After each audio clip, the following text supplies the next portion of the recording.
हेर हर्क माननीय बैमान ज्ञानेन्द्र साईको कुरा सुन अनि केही कुरा सिक।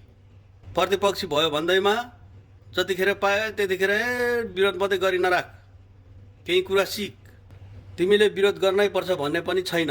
हेर यदि सरकारले राम्रो काम गरिराखेको छ भने विरोध गर्नु किन, समर्थन गर्न नि सिक। हर्के कुरो बुझिस्? यो भिडियो नि हेर अनि सिक केही कुरो।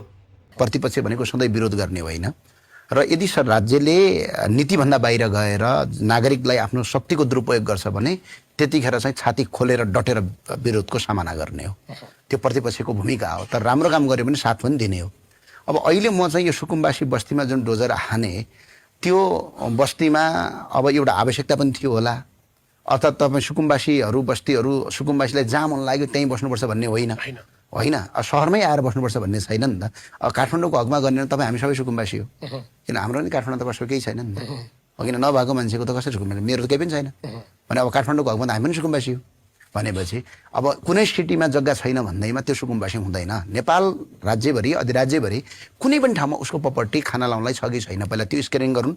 त्यो स्क्यानिङ गरिसकेपछि अब त्यसपछि हाम्रो यहाँ एन बाधक छ। एन एउटा नयाँ ल्याउनुहोस्, हामी के संशोधन हाल्नुपर्ने हामी पनि हाल्छौँ। सकभर अस्ति अध्यादेशबाट ल्याइदिए भए राम्रो हुन्थ्यो, छिटो ल्याउनुपर्ने त्यो थियो वास्तवमा।